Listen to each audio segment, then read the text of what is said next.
வணக்கம். 2 மணி செய்திகளை தொகுத்து வழங்குவதற்காக நான் ஆர் தேவப்பிரியன். இந்த நேரத்திற்கான தலைப்புச் செய்திகளை பார்க்கலாம். வங்கதேச வன்முறையில் நேற்று ஒரே நாளில் 135 பேர் உயிரிழப்பு.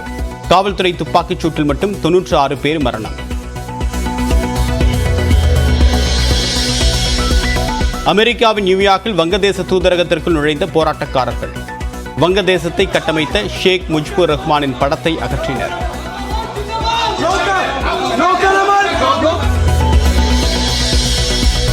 இங்கிலாந்தில் தஞ்சமடைய ஷேக் ஹசீனா திட்டம். அனுமதி கிடைக்கும் வரை இந்தியாவில் தங்கியிருக்கவும் முடிவு. வங்கதேச வன்முறையின் பின்னணியில் வெளிநாட்டு சதியா என்று அனைத்துக் கட்சி கூட்டத்தில் ராகுல் காந்தி கேள்வி. தற்போதைய நிலையில் எதையும் கூற முடியாது என்று வெளியுறவுத்துறை அமைச்சர் ஜெய்சங்கர் விளக்கம்.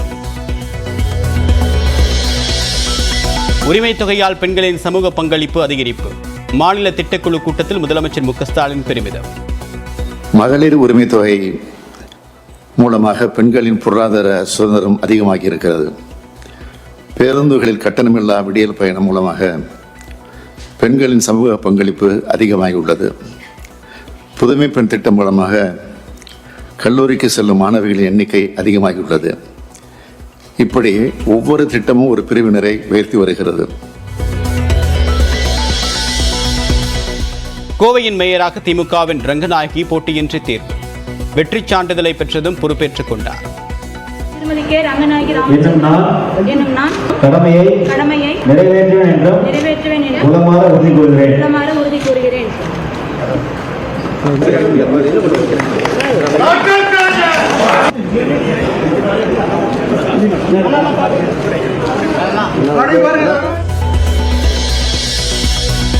மீனவர்கள் கைதை கண்டித்து ராமேஸ்வரத்தில் அதிமுக ஆர்ப்பாட்டம். மத்திய மாநில அரசுகள் உரிய நடவடிக்கை எடுக்கவில்லை என்று குற்றச்சாட்டு.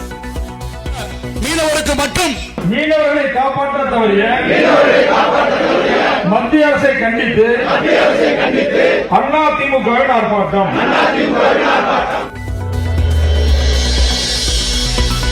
ஜூன் 23ஆம் தேதி கைது செய்யப்பட்ட ராமேஸ்வரம் மீனவர்களின் 6 பேரை விடுதலை செய்த இலங்கை நீதிமன்றம். படகு ஓட்டுநருக்கு மட்டும் ஓராண்டு சிறை தண்டனை விதிப்பு. புதுக்கோட்டை மாவட்டம் அன்னவாசல் அருகே பள்ளி மாணவர்கள் 6 பேருக்கு மஞ்சள் காமாலை அறிகுறி. சுகாதாரமற்ற குடிநீரை பருகியதால் நோய் தொற்று ஏற்பட்டிருக்கலாம் என்பது முதற்கட்ட தகவல். தஞ்சாவூர், திருவாரூர், நாகை, கடலூர் உட்பட 6 மாவட்டங்களில் 2 நாட்களுக்கு கனமழை வாய்ப்பு. காஞ்சிபுரம், செங்கல்பட்டு, விழுப்புரம் மாவட்டங்களில் இன்று கனமழை பெய்யும் என்றும் கணிப்பு.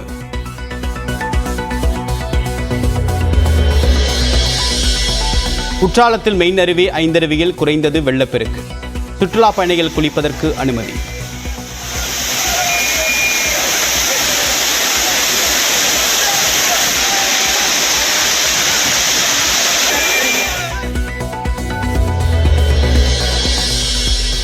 சென்னையிலிருந்து மைசூரு சென்ற வந்தே பாரத் பெட்டியில் சார்ஜர் போட்டபோது வெடித்த செல்போன். பயணிகள் கூச்சலிட்டதை அடுத்து வாணியம்பாடி ரயில் நிலையத்தில் அரை மணி நேரம் நிறுத்தம்.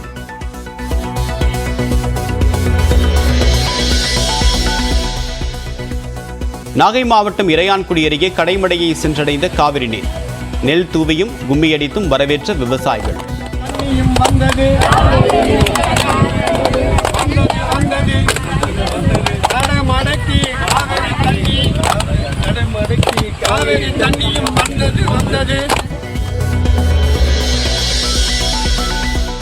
சேலம் மாவட்டம் எடப்பாடி காவல் நிலையத்தில் அடையாளம் தெரியாத பொருள் வீசப்பட்டு தீப்பிடித்ததால் பரபரப்பு. வழக்கு பதிவு செய்து காவல்துறையினர் விசாரணை. தமிழ்நாட்டில் இருக்கும் சட்டவிரோத மணல் குவாரிகள் தொடர்பான வழக்கில் அமலாக்கத்துறைக்கு உச்சநீதிமன்றம் கண்டனம். இந்த ஆவணம் இல்லை, அந்த ஆவணம் இல்லை என்று பொத்தாம் பொதுவாக கூறுவதா என்றும் கேள்வி. காஞ்சிபுரத்தில் பணிக்குழு தலைவர் பதவியை கைப்பற்றினார் மேயருக்கு எதிரான கவுன்சிலர். 6 பேரில் எதிர்ப்பாளர்கள் 5 பேர் வாக்களித்தனர். திருநெல்வேலி மாவட்டம் நாங்குநேரி அருகே காரில் சிக்கி 75 லட்சம் ரூபாய் மதிப்புள்ள கள்ள நோட்டுகள். சிவகாசி மற்றும் சங்கரன் கோவிலை சேர்ந்த 4 பேரை கைது செய்து காவல்துறையினர் விசாரணை. தஞ்சாவூரில் இருசக்கர வாகனத்தில் சாலையை கடக்க முயன்றவர் மீது மோதிய மற்றொரு இருசக்கர வாகனம். தவறி கீழே விழுந்தவர் பின்னால் வந்த பேருந்தின் சக்கரத்தில் சிக்கி உயிரிழந்தார்.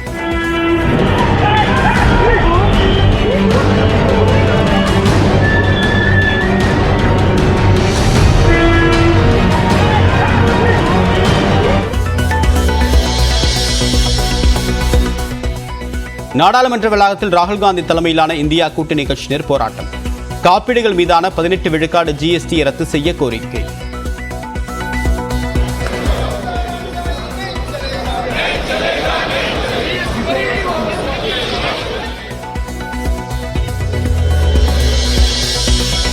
ஒலிம்பிக்கில் பதக்கத்தை உறுதி செய்து வரலாறு படைக்குமா இந்திய ஆடவர் ஹாக்கி அணி? அரையிறுதி ஆட்டத்தில் இரவு 10:30 மணிக்கு ஜெர்மனியுடன் பலப்பரீட்சை.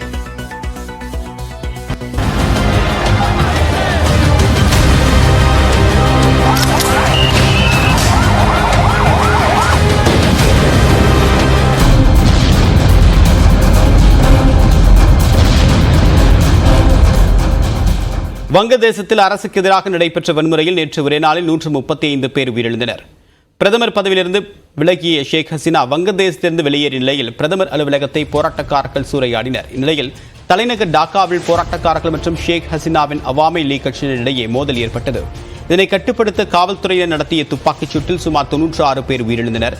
இதேபோன்று டாக்கா அருகே சாவர் மற்றும் தம்ராய் பகுதியில் போராட்டக்காரர்கள் மற்றும் காவல்துறையினரிடையே மோதல் மூண்டது. இதில் 18 பேர் உயிரிழந்த நிலையில் பத்திரிகையாளர்கள் உட்பட 50 பேர் படுகாயமடைந்தனர்.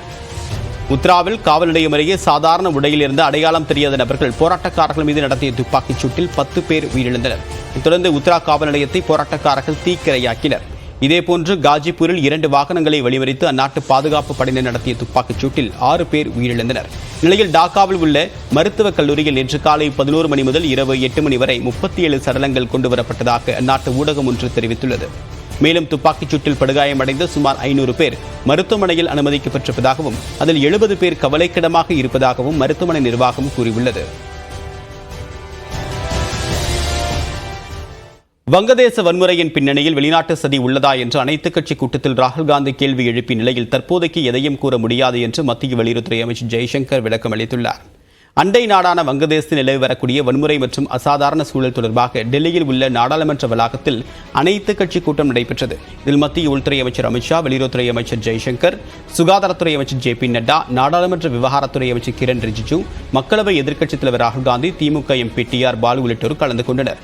கூட்டத்தில் பேசிய வெளியுறவுத்துறை அமைச்சர் ஜெய்சங்கர் வங்கதேசத்தில் உள்ள இந்தியர்களின் நிலையை மத்திய அரசு தொடர்ந்து கண்காணித்து வருவதாக கூறியுள்ளார். மேலும் வங்கதேசத்தில் உள்ள இந்தியர்களை உடனடியாக தாயகம் கொண்டு வர வேண்டிய அவசியமில்லை என்று குறிப்பிட்டவர் அதே சமயம் எச்சரிக்கையோடு இருப்பதாகவும் தெரிவித்துள்ளார். வங்கதேச ராணுவத்துடன் இந்தியா தொடர்பில் இருப்பதாக கூறிய ஜெய்சங்கர் ஷேக் ஹசீனாவிற்கு மனிதாபிமான அடிப்படையில் அடைக்கலம் வழங்கியிருப்பதாக குறிப்பிட்டார். அவர் சிறிது காலம் இந்தியாவில் தங்கிய பிறகு அடுத்த கட்ட திட்டம் குறித்து முடிவெடுப்பார் என்றும் மத்திய வெளியுறவுத்துறை அமைச்சர் தெரிவித்துள்ளார். இதனைத் தொடர்ந்து பேசிய ராகுல் காந்தி வங்கதேச வன்முறையில் வெளிநாட்டினவரின் சதி உள்ளதா என்று கேள்வி எழுப்பினார். இதற்கு பதிலளித்த அமைச்சர் ஜெய்சங்கர் தற்சமயம் எந்த முடிவுக்கும் வர முடியாது என்று கூறியுள்ளார். ஆனால் பாகிஸ்தான் உயர் அதிகாரி ஒருவர் தன்னுடைய சமூக வலைதள பக்கத்தின் முகப்பு புகைப்படத்தில் வங்கதேச வன்முறையை வைத்திருப்பதாக சுட்டிக்காட்டினார். எனவே வங்கதேச பிரச்சனையை பொறுத்திருந்துதான் பார்க்க வேண்டும் என்று மத்திய வெளியுறவுத்துறை அமைச்சர் ஜெய்சங்கர் தெரிவித்துள்ளார்.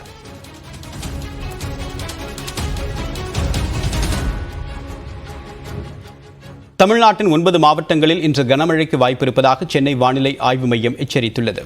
தமிழக கடலோர பகுதிகளில் மேல் நிலவக்கூடிய வளிமண்டல கீழடுக்கு சுழற்சி மற்றும் மேற்கு திசை காற்றின் வேக மாறுபாடு காரணமாக மாநிலத்தின் ஒரு சில இடங்களிலும் புதுச்சேரி மற்றும் காரைக்காலில் இன்று இடி மின்னல் மற்றும் பலத்த காற்றுடன் கூடிய மழை பெய்யும் என்று கூறப்பட்டுள்ளது.